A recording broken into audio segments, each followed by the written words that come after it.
It's 1985 and the Democratic People's Republic of Korea is preparing to debut its greatest cinematic achievement. It's a monster movie called Pulgasari, and it's the product of a virtually unlimited production budget.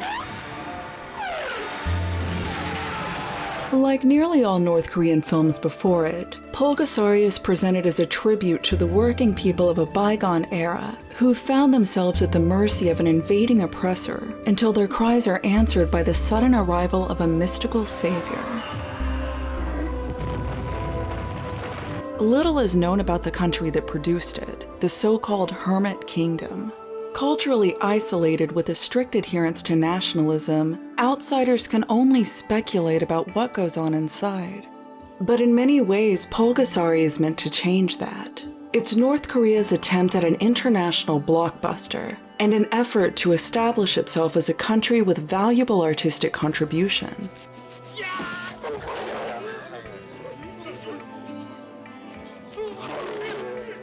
And with an economy on the verge of bankruptcy and dwindling options for exports, the country's in desperate need of a win. But just as in the movie, a great sacrifice must be made to bring Pulgasari into existence. And there were only 2 filmmakers in the world who could make it. 그렇기 때문에 난 이제 끌려가면 난 죽나 보다. 이건 죽었구나 이런 생각밖에 없었고 정신이 아찔했죠. Lured into the country, ripped away from their children, forced to lie and humiliate themselves on an international stage, given a complete ideological realignment and ordered to create a masterpiece. It took the ruination of 2 human lives to give Pulgasari to the People's Republic of Korea. But to quote the film itself, as long as Pulgasari is with us, our victory is assured.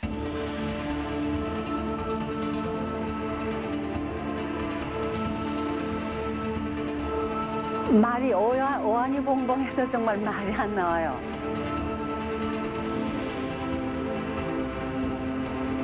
그래서 뭐 거기서 못 살았으니까 탈출하는 건 당연한 거 아니에요? 누구든지 걔처럼 탈출하려고 그럴 텐데 용기가 있느냐 없느냐 문제지.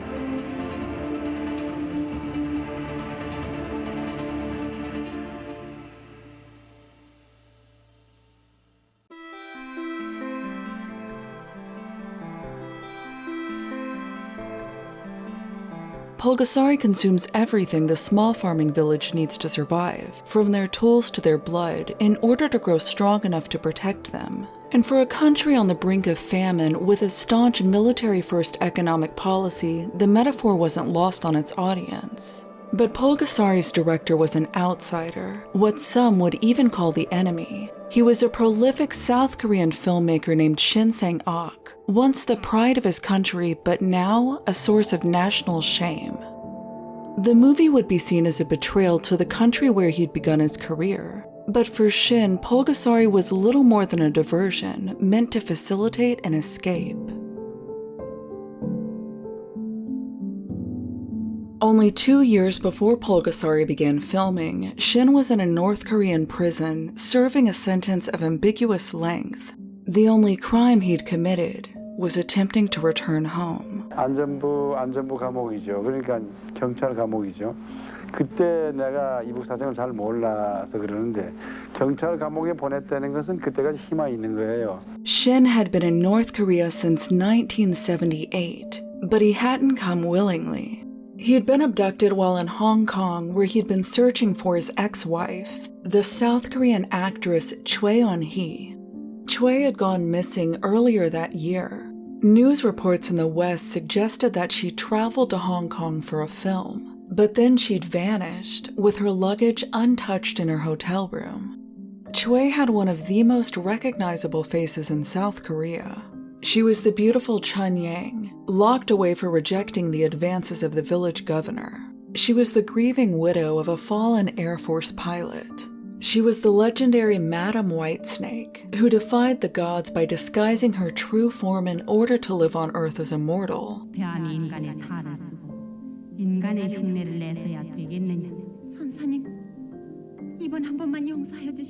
Throughout her career, Shin was usually the one behind the camera, directing his wife in more than 30 films.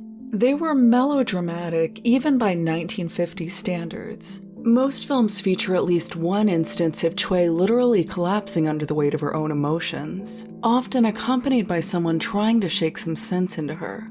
But their movies had a certain intimacy, always prying into their characters' inner lives, and their production company Shin Films helped set the stage for what the South Korean film industry would ultimately become, with Choi as the undeniable face of the company. 왜 그런 눈으로 보세요? Choi's disappearance was a matter of national emergency, but the authorities had, quote, no clues in her disappearance. And if Choi had decided to leave everything in order to restart her life, then it would have meant she'd abandoned her children.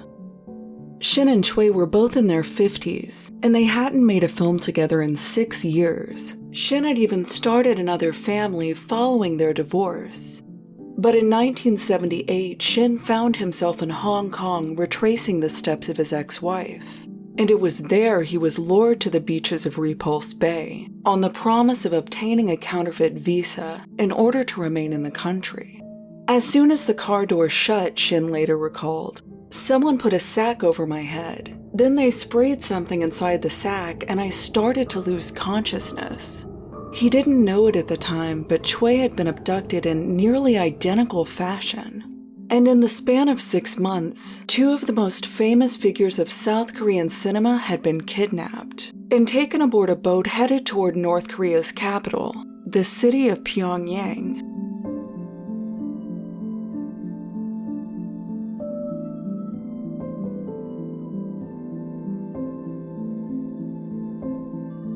Shin was no stranger to the region. He'd been born in the north about 20 years before the peninsula was divided, but in 1978, the city he arrived in was unrecognizable. The image of the country's leader was everywhere, on murals, billboards, statues, the people's clothing. A 150-foot Pegasus monument at the city center served as a constant reminder to dash forward at a hurried but deliberate pace toward the national goal of economic and cultural isolation. Each morning, anthems were broadcast from loudspeakers to wake its citizens and steel them for the toils ahead. In every home and in every schoolhouse hung the watchful portraits of the 2 Kims, the father and son of the nation, the latter of which Shin and Choi would come to know intimately. As the propaganda minister and heir apparent to the nation itself, Kim Jong-il was the authority on all things art, but cinema was his true calling. And since he and his father didn't recognize the sovereignty of South Korea, any resource they had that might serve the Democratic People's Republic, the Kims felt entitled to take. Shin and Choi were as famous as anyone could be in their home country, but in this place, no one had heard of them. They'd been brought here to earn their celebrity all over again.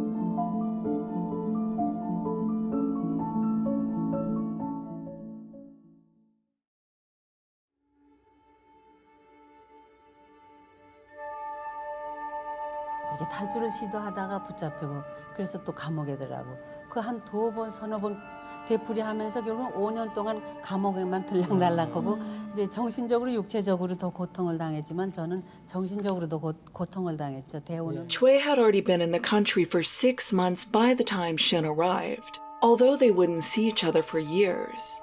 Their abductions mirrored one another, but with one notable difference. Kim Jong-il escorted Choi into the country personally. 예, 내가 바로 김정일입니다. 그리고 악수를 청하는데 뭐 쳐다볼 염두도 없고 정신이 아찔하더라고요, 그냥. Like her ex-husband, this wasn't her first time in North Korea. During the Korean War, she worked as a, quote, army entertainer, performing for soldiers in both the North and the South, a subject she and Shin explored in one of their early films titled A Flower in Hell. But her second time in the North, Kim brought her to a villa referred to as Building Number 1. Inside were doors that didn't lock, clothes that were mysteriously tailored to fit her. Outside there was a garden where she could occupy herself to stave off the boredom. Guards not only watched but coached her every move. And for the first several years, her only obligation was to become North Korean. 저는 그동안 뭘 했냐면은 김일성의 혁명 사상, 또 주체사상 무슨 남조선 해방을 위한 사상 무슨 뭐 그런 데 대해서 늘 강의를 받았어요. 순응했죠. 속으로는 괴롭고 귀찮았지만은. She studied the writings and ideologies of the country's leader. She wrote letters to Kim Jong-il, thanking him for her new life. Light of our people, our teacher, our dear comrade Kim Jong-il, Choi wrote, I would like to express my deepest gratitude and thanks. I would also like to wish you good health for the next year. I thank you for taking me into your confidence and helping me to see the new light. Occasionally, she was brought to the Pyongyang festivals in order to celebrate the two Kims' existence along with the rest of the Workers' Party.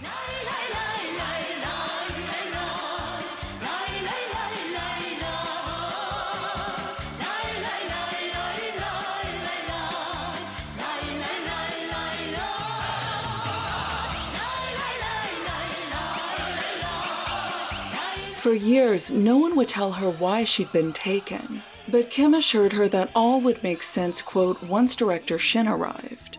Just outside Choi's compound were prison camps the size of metropolitan cities. She didn't know it at the time, but inside one of them, her ex-husband was being kept. Shin had started out in a compound much like Choi, but he hadn't taken to his ideological retraining well. He'd attempted to escape twice, once by stealing a car and again by opening a vent and hiding inside the walls.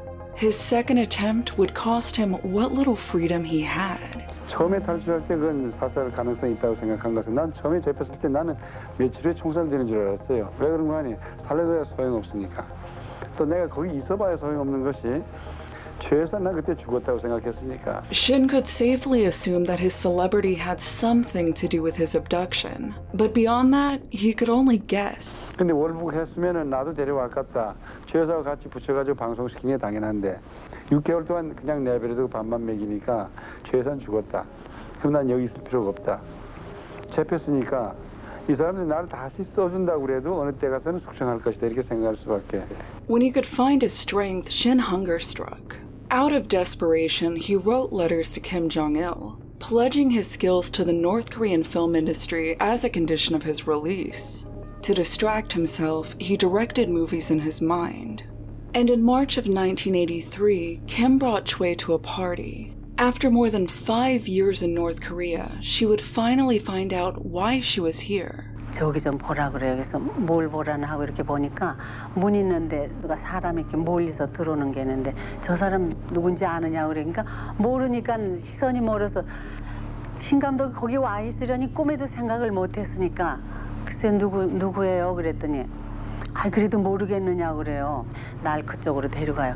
가까이서 가면서 보니까는 그 모습도 옛날 모습과 너무너무 달라졌고 아주 초췌하고 그냥 이렇게 때문에. Shin finally located his missing ex-wife. And despite the fact that they'd been divorced for 8 years, Kim Jong-il not only declared them remarried, but appointed the two of them as official advisors of the North Korean film industry.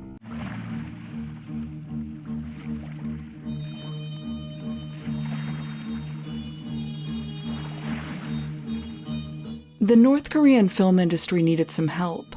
Their films had been routinely ignored by international festivals and award ceremonies since their cinematic debut in 1949. Foreign critics wouldn't acknowledge them. Foreign theaters wouldn't screen them. Even its own people had to be forced into the theater to watch them. As the new industry leaders, Shin and Choi's first responsibility was to figure out where things were going wrong. 그 몸을 좀 추스라고 그러면서 그냥 뭐 하루 우리가 영화를 4-5편씩 보면서 6개월을 허송시월했어요. 그러다가 또 갑자기 자기 사무실에서 만나자. Foremost, the films were overly predictable. Villains were either the imperialist Japanese, who'd lorded over the Korean people during their pre-World War II occupation, or the Americans who'd terrorized them during the Korean War. The reluctant hero, who was either shown on screen or merely hinted at in dewy-eyed monologues, was the North Korean president Kim Il-sung, who'd appeared in the final minutes of the film not only to liberate his people, but to bring about a workers' paradise that would dazzle the world. Even if we only saw the first half of a movie, we already knew the whole story, one North Korean defector said in an interview. The main character went through many hardships and was always saved at the end through Kim Il-sung's love. When the formula did work, such as in 1971's The Flower Girl, a tearjerker about a tragedy-befallen family struggling to survive in a Japanese-occupied Korea. 아이, 더러워.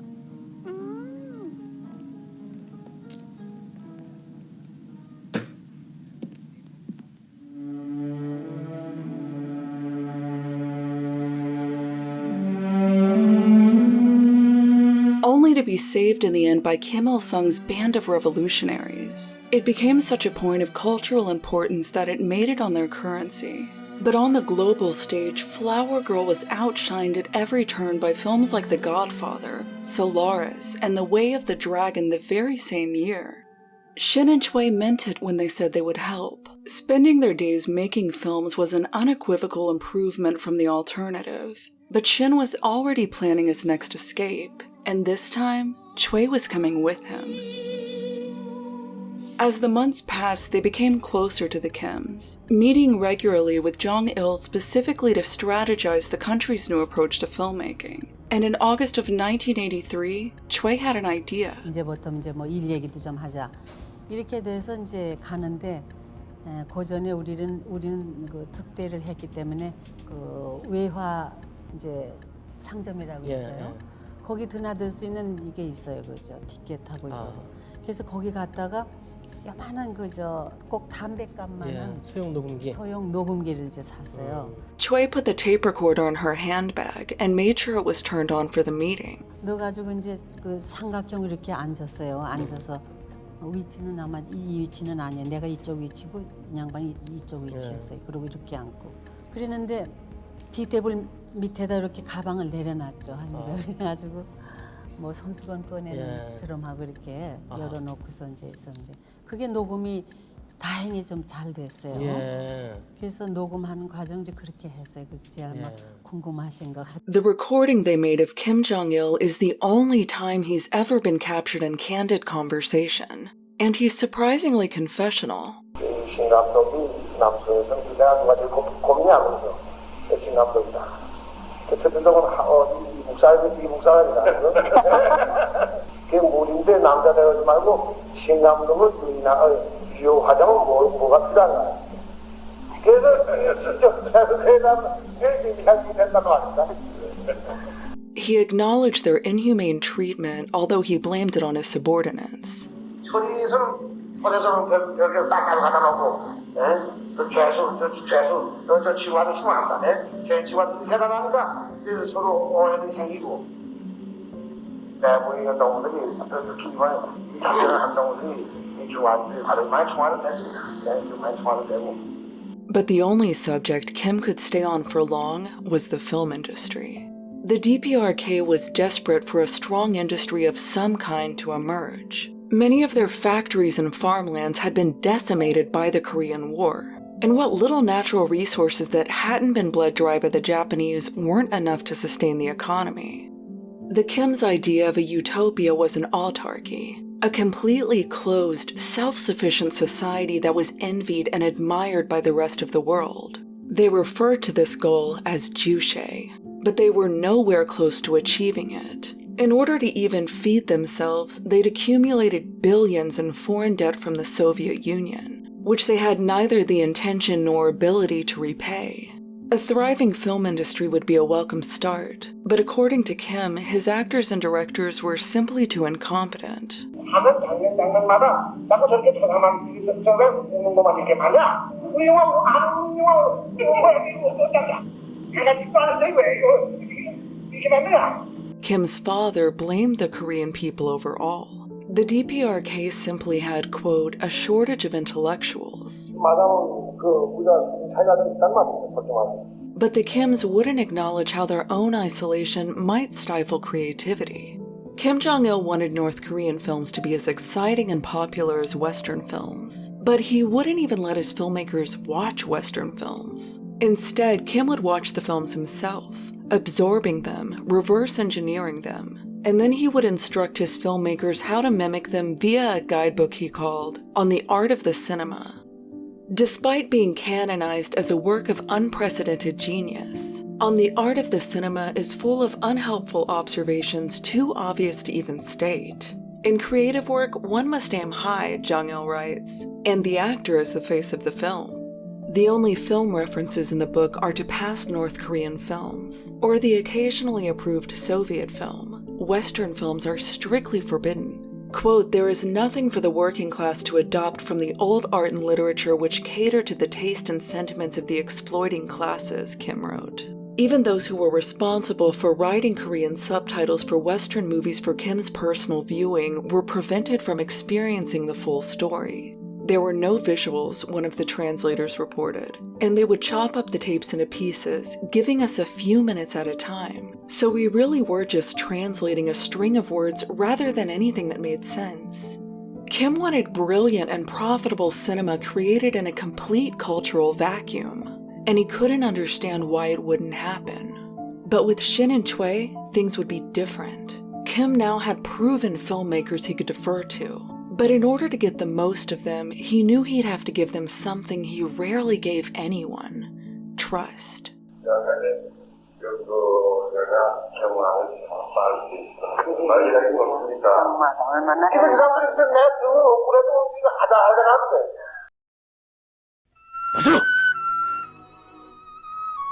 넌 누구냐? 누구야? 피리 부는 사나이, 본명은 홍길동.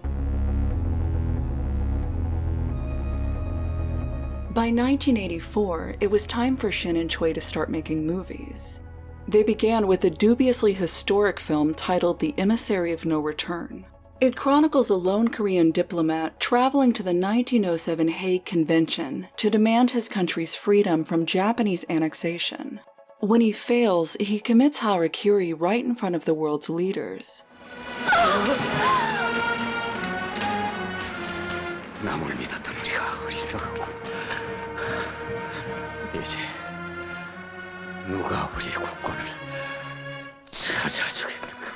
Kim wanted Shin and Choi's debut to be special. He even permitted them to film abroad, as long as the countries were DPRK friendly. The opening shots of Emissary, filmed in East Berlin, were North Korean audiences' first real glimpse of the outside world. After Emissary, Shin and Choi decided to remake an old movie of theirs that they'd never been satisfied with. They knew their current audience wouldn't have seen the original, so they could reuse as many ideas that worked as they wanted, as well as improving where needed. The original was called Sun Chung-hyung, but they titled this version Love, Love, My Love, and it was surprisingly risque for North Korea. Characters showing romantic feelings for anything other than their own country was considered bad storytelling practices. But Kim was willing to give Shin and Choi a long leash if it meant more successful films.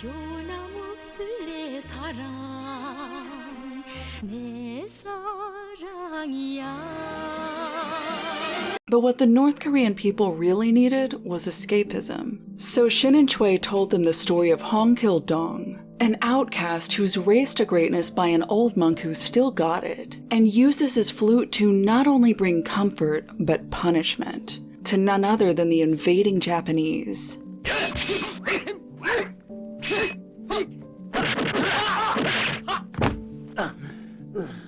The pace of their output was fast, 7 films in just 2 years, not only directing and acting, but working with other filmmakers in order to ensure the industry-wide change that Kim wanted to see across the nation. 그런 게 7작품이에요. 그러니까 두 사람이 다 하루에 2-3시간밖에 못 잤어요. 그건 뭐 우리 스스로가 그렇게 해야만 또 신임도 얻을 수 있고 우리가 목적했던 그것도 달성할 수 있고 그러니까. Before Shin and Choi, many North Korean filmmakers struggled under the self-taught insights of Kim Jong-il. Reports from defectors who worked in the industry stated that they would film scenes in the order that they appeared in the script, rather than by location. film sets were often interrupted by micromanaging visits from Kim. And according to the book North Korean Cinema: A History, any item that he touched, from a zoom lens to a chair, would be removed from the set and placed in the Kim Jong-il Museum. Quote, film directors saw some of their best equipment gone after a visit by the leader. Once he touched it, it became a holy artifact. But on Shin and Choi's film sets, they had complete authority. 영화 제작하시는데 무슨 간섭이나 제재는 없었나요? 나한테는 없었어요. 계속 있었으면 있을 것 같죠. 그런데 국내 생각 말고 외국에 수출할 걸 찍어라. 마음대로 돈을 써라 이런 대목이 나와요. 그러니까 해외 홍보용으로도 얼마든지 찍으라 이렇게 얘기도 했었으니까 내 촬영하는데 내 소재에 관해서 전혀 간섭이 없었어요.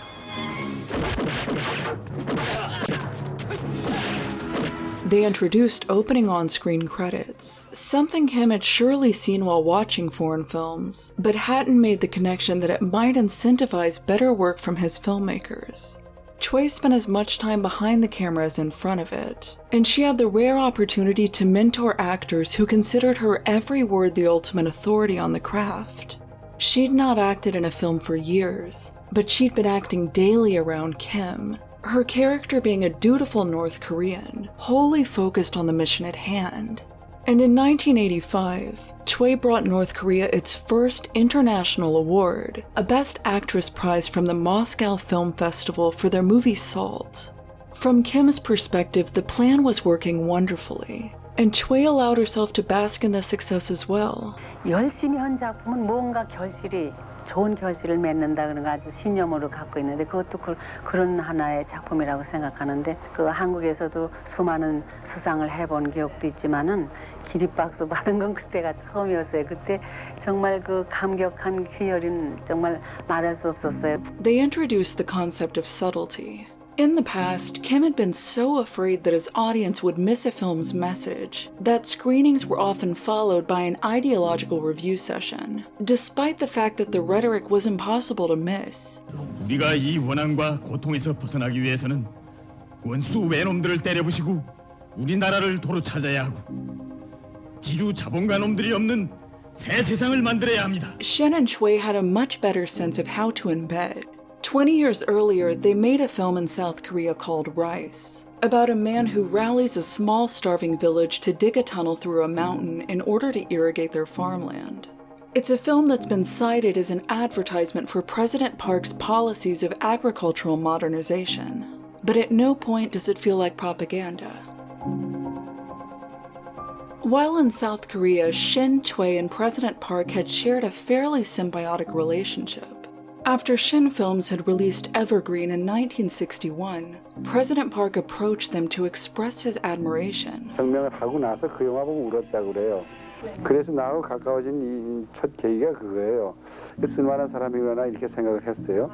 But by the mid-1970s, their relationship soured. Shin Films had been repeatedly fined for breaching President Park's increasingly stringent censorship laws, which Shin attributed to the studio's ultimate bankruptcy. In their halcyon days, Shin Films produced nearly 10 films per year. In the 2 years prior to Shin and Choi's Abduction, the studio hadn't released anything. But in North Korea, Shin Films had been resurrected. Shin and Choi were simultaneously prisoners of the state and experiencing more creative freedom than they'd ever had in their entire careers.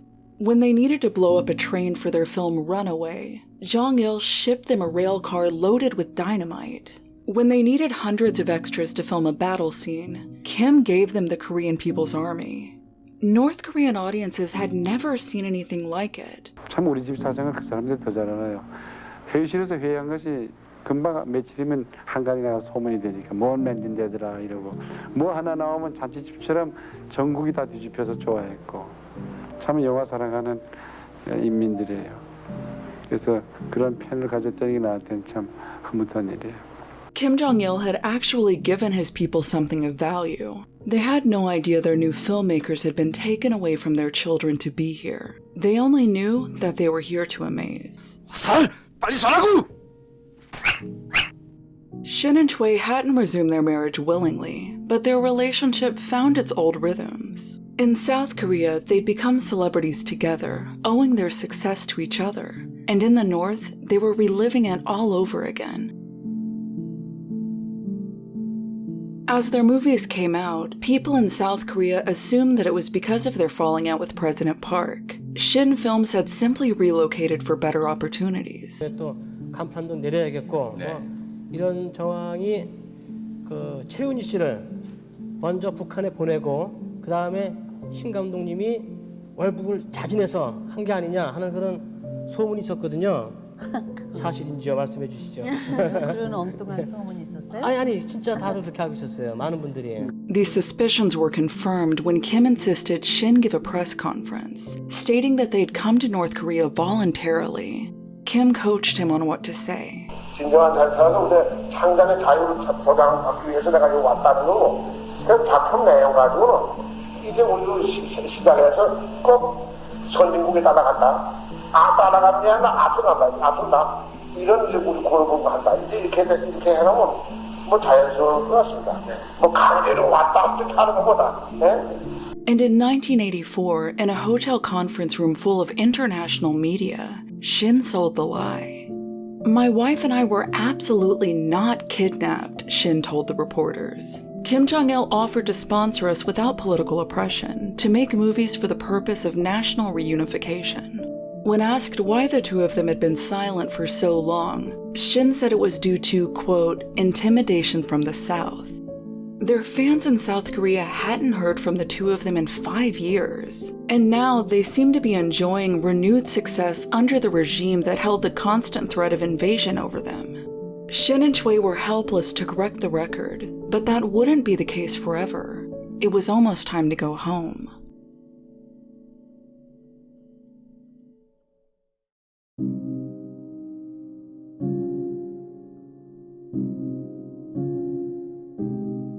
With the film industry in Shin and Choi's hands, nationwide taste were beginning to modernize, and other areas of North Korean entertainment, such as television, struggled to keep up. Their flagship show had been a 4-part miniseries called Star of Korea, a biography about the eternal leader Kim Il-sung and his youth spent forming the quasi-fictional Korean People's Revolutionary Army.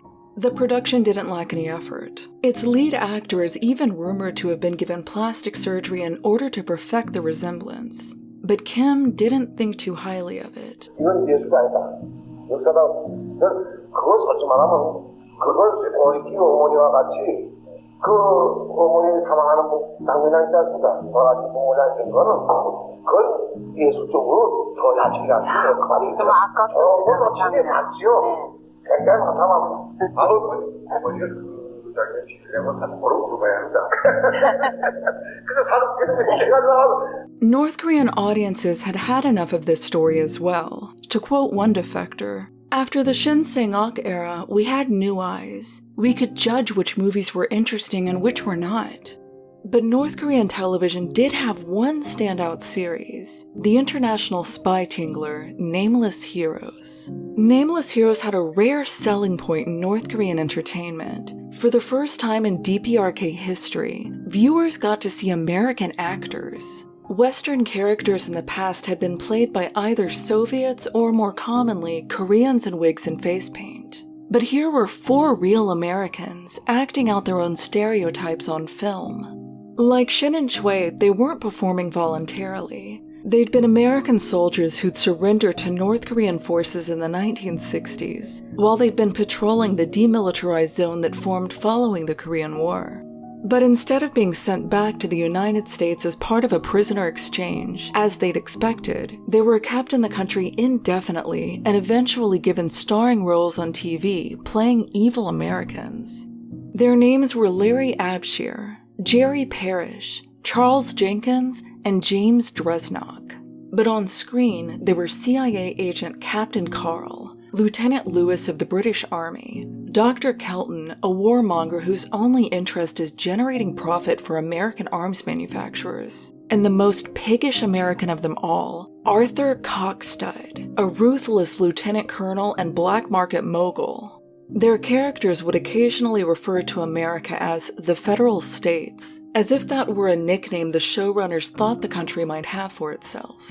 All 4 actors had been no older than 25 when they defected, And almost immediately after they were taken into custody, Pyongyang radio stations began to broadcast quotes from the soldiers, who were happily adjusting to their new lives. "I have seen with my own eyes the happy life of the North Korean people," one transmission read. "I came across everywhere people without want." Another described their new life as, quote, "a Shangri-La where I could enjoy happiness." To the parents back home, it was obvious that their sons were speaking under duress, as they'd never spoken like this in their lives. But to the US authorities, all 4 men were traitors who could expect a swift indictment if they should ever find their way home. As new arrivals in North Korea, they had a lifetime of ideological training to catch up on, and they would spend 10 or more hours a day memorizing the writings of Kim Il-sung. If we didn't memorize enough or were not able to recite portions of our studies on demand, Charles Jenkins would later write, we were forced to study 16 hours a day on Sunday, which was usually our only day of rest. At first, they didn't understand the language. I would have to memorize passages phonetically, Jenkins wrote, memorizing everything by sound rather than meaning. Many passages were never forgotten. 주체사상이란 한마디로 말하여 hermit과 컨서의 주는 메대중이며 hermit과 컨서를 직동하는 현대 메대중에게 있다는 사상입니다. North Korean cinema in the 1980s was becoming something truly unique to watch. Cast, crew, it was impossible to know who was performing under the threat of torture and who wasn't. This wasn't only happening in the film industry. Translators, artists, teachers, cultural advisors, any skill gap the country had, the Kims believed the simplest solution was to abduct whomever they needed from neighboring countries, rather than cultivate the talent at home. 정치적인 모략을 해서 사형 선고를 해서 죽이는 건 또 괜찮아요. 어디서 죽었다는 거 아니까. 그렇지만 어디서 죽은지도 모르게 가족들이 없애버린다는 거는 범죄 중에서 최악의 범죄를 범했다고 나는 생각하는 거예요. In many cases, captives were paired together, forced to marry and start a family. Charles Jenkins was wed to a Japanese nurse named Hitomi Soga, who'd been snatched off the street in 1978 and made to teach Japanese to Korean spies. They had 2 children together. James Dresnok was wed to Doina Bombea, a painter from Romania who'd been lured to Pyongyang in 1978 under the false promise of a job as an art gallery curator. They also had 2 children together. Having a family kept the captives compliant, as they knew that any betrayal would result in their children being punished. And a public statement, either coerced or forged, testifying that they were living there happily was typically all it took for the captives' home country to disown them. Shin and Choi had met many of these fellow captives during their time in the DPRK, but they were by far the Kims' biggest trophies. As the success of the film industry grew, so did Kim's trust. He wanted Shin and Choi to spend more time abroad, not only to sell the lie that they were working for the DPRK willingly, but to finally give North Korean cinema the international promotion it never had.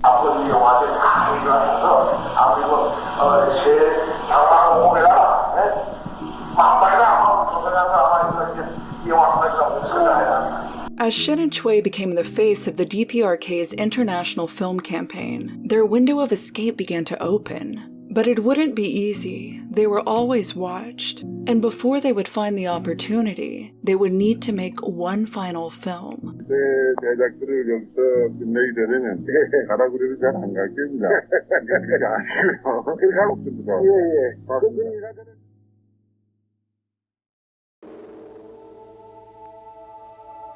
근데 그걸 여기서 안기부 사람들도 그렇게 생각을 하지 어떻게 그 체제에서 도망갈 수 있냐 그런데 가능해요. 그게 폐쇄 사회라는 것이. The only people who knew that Pulgasari would be Shin and Choi's final film in North Korea were Shin and Choi. They were past the brink of exhaustion when they began filming in early 1985, but they couldn't rest just yet. Kim had ordered them to film the most bombastic spectacle they'd ever made, and it's difficult to imagine a more drastic departure from the character-driven melodrama that the 2 of them were known for. Pulgasari fits into their filmography like a clenched fist into a glove. We can only speculate how Shin and Choi might have approached such a film under normal working conditions. But after having been in captivity for 8 years, their minds were preoccupied with escape. 어디 가니? 불가사리야, 가지 마라. 불가사리야, 어딜 가니?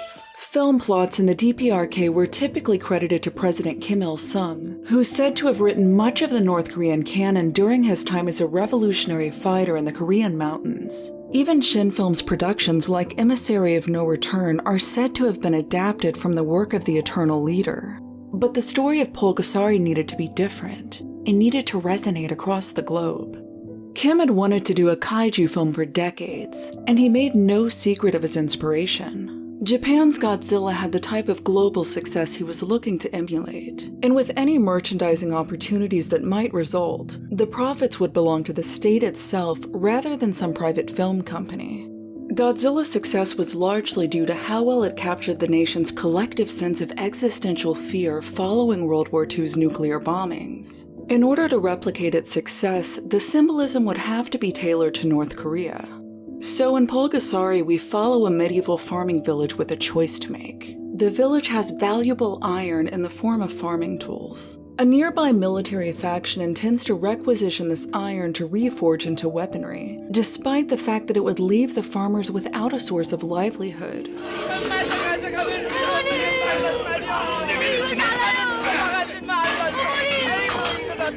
The farmers can give up their iron, or they can part with it on their own terms. They begin feeding their iron to a little dragon who is sculpted by an imprisoned village blacksmith while on hunger strike, conditions similar to Shin's first several years in the country.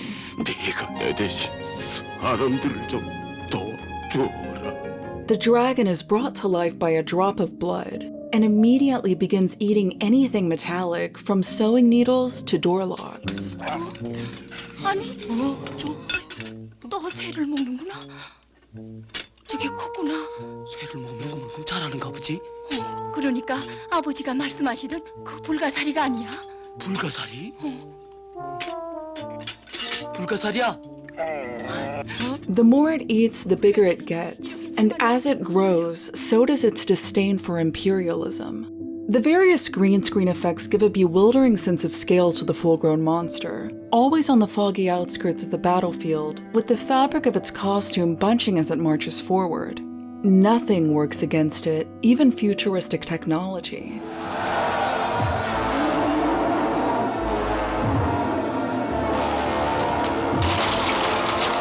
At the seed level, the film's message was perfectly North Korean. If we pool our resources, if we make sacrifices for self-sufficiency, nothing can threaten us. This was Juche. Despite North Korean cinema being overwhelmingly anti-Japanese, Kim flew in portions of the crew who worked on 1984's Return of Godzilla, including the Japanese actor who played Godzilla himself, to suit up once again. The actor had to be deceived into thinking the movie was being filmed in China in order to agree to the project, only to find out the truth once he arrived in Pyongyang. But to Kim, there was nothing that wasn't justified to make Pulgasari a success. The country was still nearly a decade away from the arduous march, a 4-year-long famine that would spread across the nation following the collapse of the Soviet Union. But the writing was already on the wall. And if Kim's plan of economic and cultural redemption through cinema was to work, he had to go all in. But toward the end of the film, the message of Pulgasari begins to muddy. After the battles are won and the imperialists driven out, Pulgasari still needs to eat. Farming tools, pots and pans for cooking, the monster consumes it all indiscriminately, despite the villagers' pleas to stop. 불가사리야? 그래도 참아야지. 너야 우리를 위해서 얼마나 큰일을 했냐. The film becomes abstract in its final shots. The farmer's daughter tricks Pulgasari into eating her by hiding inside a large iron bell. Pulgasari takes the bell, scrunches it up, and swallows it. 불가사리야, 제발 사라져다. 백성들을 위해서 넌 이 세상에 남아 있어서는 안 된다. Pulgasari starts gearing up for an explosion, and the actor inside the suit ensures it's a proper Shakespearean death. Abruptly, Pulgasari turns to stone and shatters. From the rubble, a baby Pulgasari emerges. Its awkward infant legs carry it up the mountain where it seems to hail a ride on a transporter. Floats into the farmer's daughter, she cries, roll credits.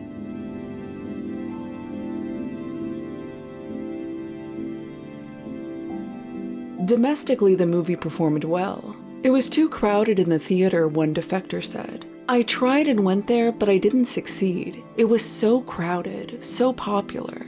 Surprisingly, South Korea chose to screen it, the first time they'd ever shown a North Korean film. But Shin and Choi's home country wasn't curious. In Seoul, a city of 9.5 million, Pulgasari sold only a few hundred tickets in its opening week. And the foreign critics from which Kim had been so eager for acknowledgement were calling it inept. But Kim believed the world at large would see Pulgasari as he did, the masterpiece of a lifetime, and now it was time for the big push.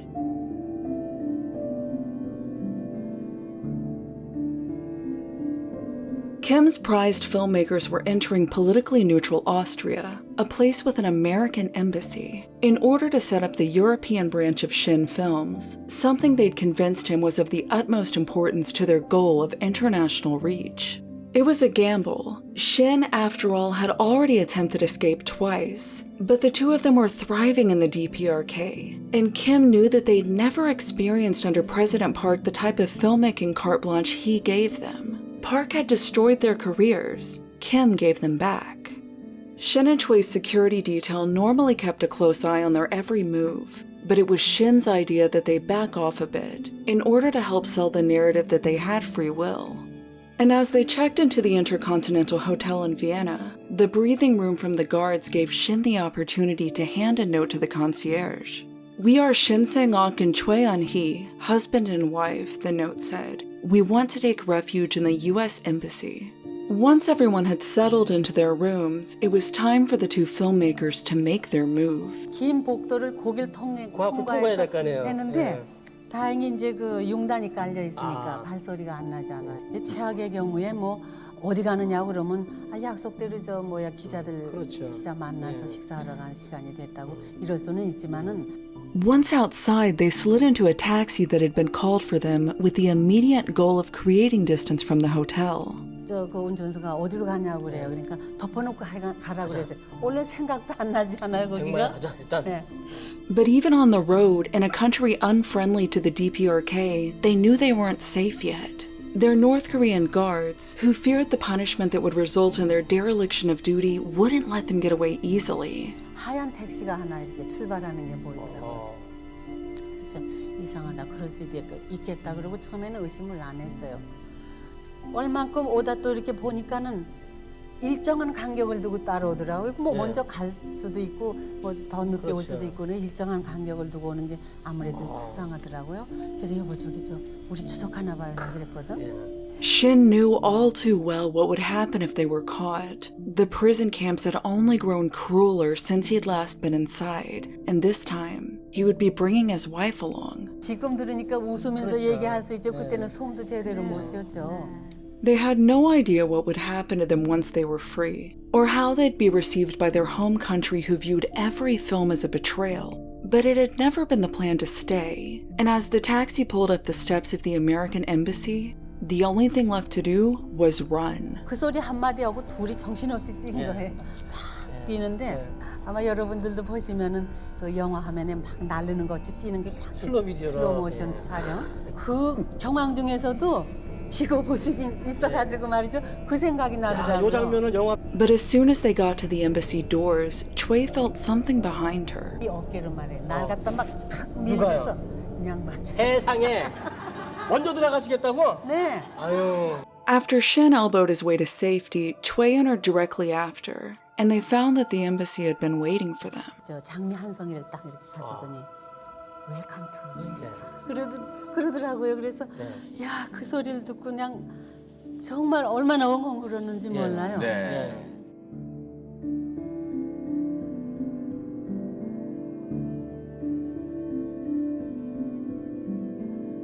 In his anger, Kim Jong-il removed Shin and Choi's name from the credits of all the movies they'd made. Then, he outright banned them altogether. They'd already been conceptualizing their next masterpiece, a Genghis Khan epic, a real movie about the Khan, not that garbage that came out of America in the 50s. Kim had been particularly excited about that one, but now it would never happen. The official story was that the two filmmakers were not only traitors, but thieves. North Korean defectors have disclosed what they were told about their escape. "We had regularly scheduled lectures for the workers at their workplaces," a defector called Miss A said. "They told us that Shin ran away with a huge amount of government money." Kim had opened an international bank account for Shin and Choi while they were working abroad. They had free rein to draw from it, and the night before they escaped, they emptied it. Shin and Choi escaped to North Korea with around $2 million. In comparison to what they'd contributed and what they'd been put through to accomplish it, the money was nowhere near compensation, but it was as close as they could hope to get. Throughout their nearly 40-year career, the two of them had revolutionized an entire country's film industry, had become both adored by the population and trophies of the state, and then committed an act of betrayal so deep that they might never be able to return. And they'd done this twice, in two warring countries.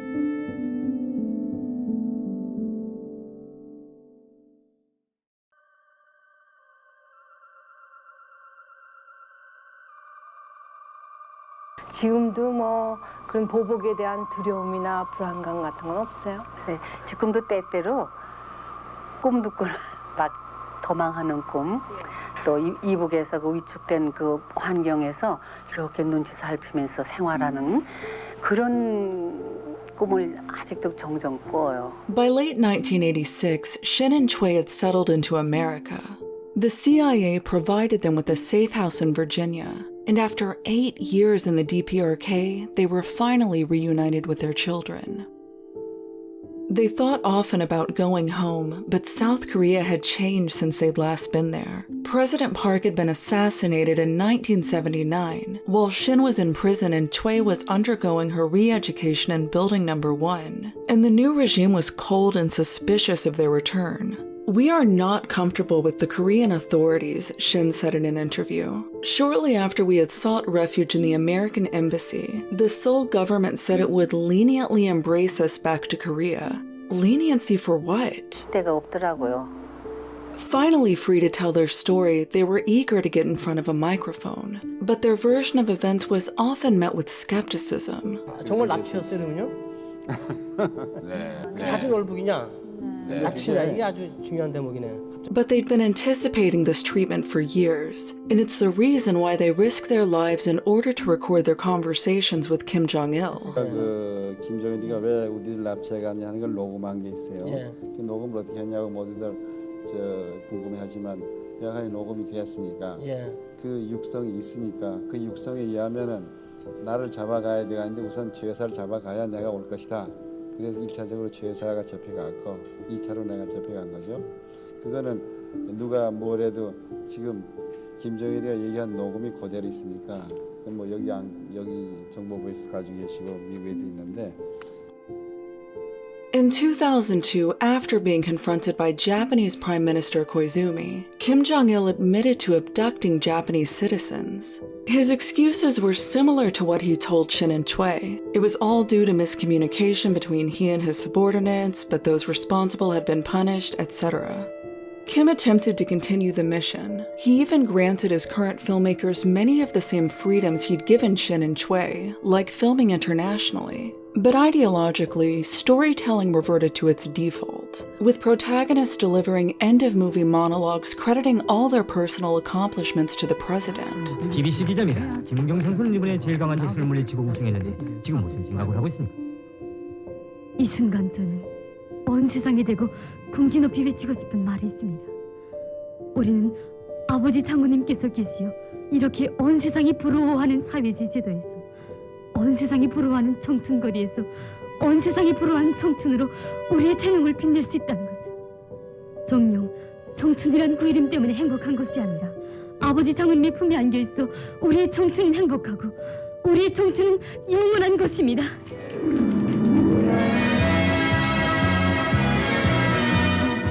There wasn't anything interesting in those movies, one defector wrote. They didn't reflect our daily lives. They were not realistic movies. We didn't like them.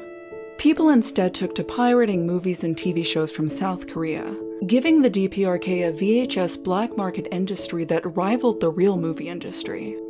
In one of Kim's final attempts to ignite the industry, he founded his own film festival. He gave it the catchy title of the Pyongyang International Film Festival of the Non-Aligned and Other Developing Countries. It was rare for countries other than Russia, China, or the DPRK itself to walk away with any awards. But even among the Eastern Bloc, it was considered a low-prestige event. It's impossible to know if Kim ever truly abandoned his plan of national fulfillment through cinema, but at some point he must have acknowledged that he just didn't know how to do it. Worse yet, he would spend the last decade of his life watching South Korea begin to achieve that very goal. And had Kim lived a decade longer, it would have only gotten worse. And the Oscar goes to Parasite. So the hit Korean series Squid Game has now become the biggest series launch for Netflix ever. The American defectors from Nameless Heroes would continue to appear on North Korean film and television screens. The evil American was a cherished stereotype that they never seemed to grow tired of. James Dresnock, Larry Abshir, and Jerry Parrish would all die in North Korea. Charles Jenkins, however, would eventually find his way home. As promised, even after nearly 40 years, Jenkins faced a court-martial for desertion, but was ultimately allowed to relocate to Japan to live out the remainder of his life with Hitomi and their children. Shin and Choi would never experience better filmmaking opportunities than they had in North Korea, but that wouldn't stop them from trying. They fought for the ability to continue their careers, but when they finally returned to South Korea, it was far from a warm welcome. 또 못 들어오게 하더라고요. 그래서 89년도에 뭐 올림픽 끝난 다음에 들어오라 그래가지고 들어가니까 가가지고 20일 동안 우리가 이제 안기부에서 취재를 받고 뭐 거짓말 탕비기까지 들여대더라고요. 그래서 솔직히 얘기해서 우리가 탈출한 그 자체가 한국이 그리고 저국이 그리워서 왔는데 어떻게 우리를 이럴 수가 있느냐고 말이죠. 그렇게 섭섭한 생각이 들더라고요. In 1990, they made a film which many viewed as an attempt to re-establish their loyalty to South Korea. It was called Mayumi, Virgin Terrorist, and it dramatized the true story of the North Korean bombing of South Korean Air Flight 858. The South Korean government loved it, but Shin and Choi were reminded that they weren't in the DPRK anymore when it drew heavy criticism for being propagandistic, and the families of the victims of the bombing called it tactless and sued them for defamation.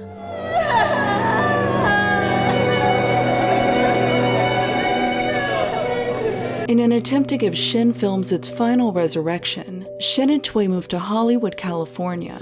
Their goal was to make a movie about their whole North Korean experience, which many agreed would make a fantastic film. But a movie with an all-Asian cast proved too tough a sell for American producers. Shin adopted an American pseudonym, Simon Sheen, and they found occasional glimpses of success with the franchise Three Ninjas, a whimsical mix of Hong Kil-dong and Home Alone. Its success allowed Shin to produce several sequels, even directing some of the later entries. But the steady stream of success the two of them had experienced in their prime of South Korea and later in the North seemed to elude them in Hollywood. And as they got older, it seemed unlikely that they would ever experience it again. 지금은 두 분이 삶의 어느 시점에 와 있다고 생각하십니까? 정년의 시점에 와 있겠지. 그런데 지금 이상한데 시간을 다 뺏겨버리고 일할 시간이 없었기 때문에 지금 상당히 바빠요. 그런 거 아니 일할 건 많고 시간은 없고 그러니까 상당히 바빠요. 그래서 참 요즘도 하루에 몇 시간 안 자고 일하다시피 하죠. In the late 90s, Shin attempted to recapture some of their past glory by producing an American remake of Pulgasari. He called this one Galgameth, and it's basically the same movie. Medieval setting, a little doll that comes to life after absorbing a few drops of bodily fluid, eats metal until it grows into a huge destructive monster.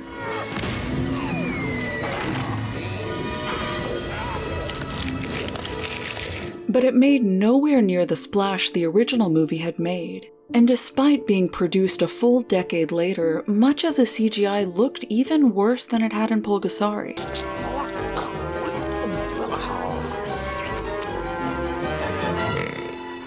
살아오시면서 뭐 아쉬운 점이라든가 후회스러운 점이 있다면 무엇이 되겠습니까? 글쎄. 늘 하는 얘기가 그거예요. 우리 생애가 이제 얼마 남았느냐. 너무 시간이 아깝다, 아쉽다. 늘 그게 하고 싶은 일이 그냥 산더미 같은데 이걸 다 언제 소화하느냐. 맨날 그런 얘기죠. Shin and Choi stayed together for the rest of their lives. They remained eager to give interviews, often wearing their trademark oversized sunglasses as they recounted their story. When asked about Kim Jong-il, Shin and Choi were quick to offer up a rather pessimistic view of humanity. 정상이라고 봐야죠. 그리고 머리도 좋고 특히 영화에 관해서 일가견이 있고 보통 감독보다 나아요. In 2006, Shin passed away at the age of 79. Choi died 12 years later at age 92. The two of them left behind a body of work that spans across cultures and ideologies, with their films representing something different to each country. And despite the 8 years Kim had stolen from them, they seemed to be able to recognize that the time wasn't totally lost. 우리는 한 가지 얻었다면은 이북에 2,500만이라는 팬을 얻었다는 거예요. 그 사람들 영원히 나를 기억할 거고.